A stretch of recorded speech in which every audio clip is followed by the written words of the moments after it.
एक बड़ी प्यारी कहानी सुनाऊं। कहानी ये है कि एक बार एक राजा अपनी प्रजा में भेष बदलकर सुख दुख देखने के लिए जाता था।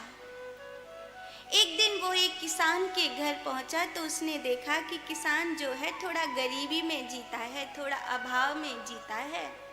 तो राजा ने सोचा इसकी मदद कर दूं, पर ये खुददार है, ऐसे तो कुछ लेगा नहीं, तो ऐसा बहाना करके कि तुम्हारे खेत के पास ये तो 4 सोने की असरफी पाई थी, तो चूंकि तुम्हारे खेत में पाई है तो तुम्हारी है, इसीलिए देने आया हूं। किसान बोला,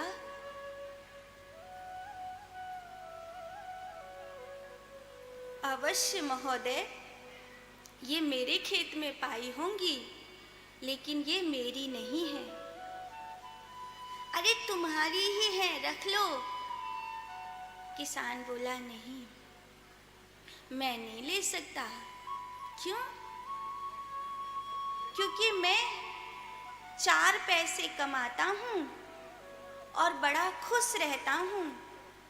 4 पैसे से ज्यादा का खर्च भी नहीं है।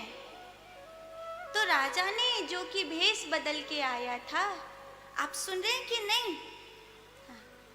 जो राजा भेष बदल के आया था, कितना कमाता था किसान? 4 पैसा। तो उसने कहा 4 पैसा में किसी का घर कैसे चल सकता है?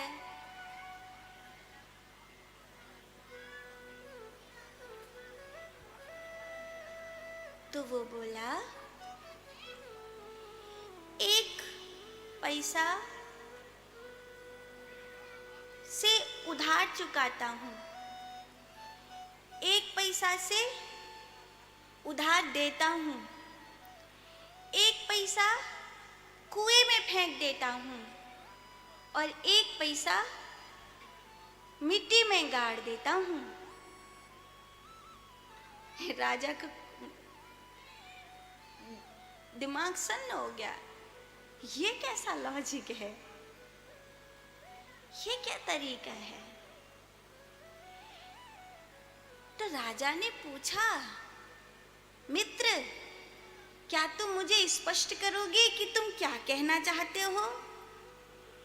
तो क्या स्पष्ट? तो बोला, 1 से उधार चुकाता हूँ, 1 से उधार देता हूँ, 1 से मिट्टी में गाड़ देता हूँ, 1 से कुएं में फेंक देता हूँ। राजा बोला, मित्र स्पष्ट करो, समझ में नहीं आ रहा है।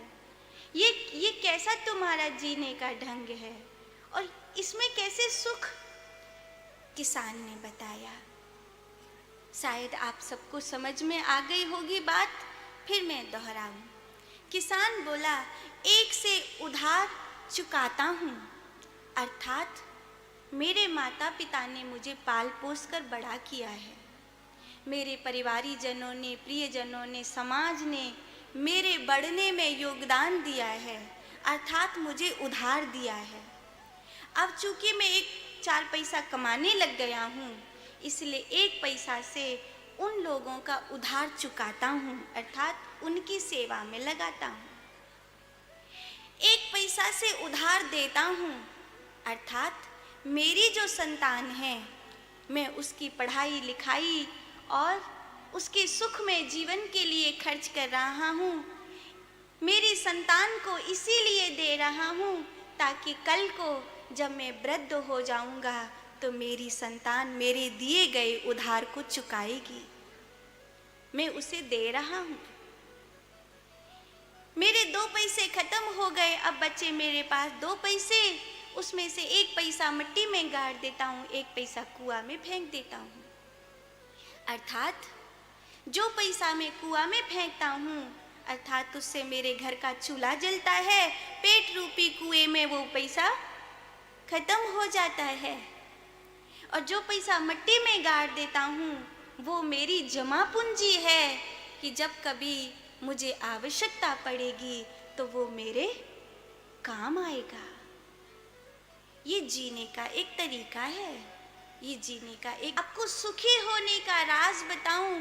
आप चाहते हो ना कि आप बहुत तरक्की करो, चाहते हो कि नहीं? चाहते हो ना कि आपके परिवारीजन बहुत तरक्की करें, आप खूब तरक्की करो? चाहते हो कि नहीं चाहते? चाहते हो? कौन कौन चाहता है खूब तरक्की हो घर में? सब चाहते हैं। तो उसके लिए एक काम करना। क्या करना? बोले भगवान को अपना पार्टनर बना लेना। भगवान को पार्टनर कैसे बनाओगे? जो कुछ भी कमाते हो ना, उसमें से कुछ परसेंट बना लेना। 2%, 5%, 10%। और एक मट्टी की गुल्लक, लोहे की नहीं और किसी की नहीं, लकड़ी की नहीं, मट्टी की गुल्लक रखना मंदिर में। और जो आपकी कमाई का परसेंट बचता है, 2%, 5%, एक तय कर लेना कि इतना होगा तो इतना मैं उसमें से निकालूंगा। और फिर वो मिट्टी की गुल्लक में धीरे से खसका देना। और इस तरह भगवान आपके पार्टनर हो गए। अब भगवान को आपकी गुल्लक, अपनी गुल्लक भरवानी, क्योंकि वो गुल्लक तो भगवान की है ना। तो भगवान को अगर आप अपनी गुल्लक भरवानी है तो अपने पार्टनर को ज़्यादा देगा, क्योंकि 100 रुपये देगा तो 10 ही रुपये मिलेंगे, 1000 देगा तब तो 100 मिलेंगे। तो अपनी गुल्लक भरवानी है तो अपने पार्टनर को उसे खूब माला माल करना पड़ेगा। तो इस तरह से तरक्की का रास्ता खुल जाएगा। और जब वो गुल्लक जो भगवान के लिए आपने भरी है, जब वो आप किसी भंडारे में, किसी भगवतीय कार्य में खर्च करेंगे तो भगवान कहेंगे, ले बेटा जो मैंने तुझे दिया था वो सफल हो गया। ऐसा बात अच्छी है ना? ये तरक्की का राज है।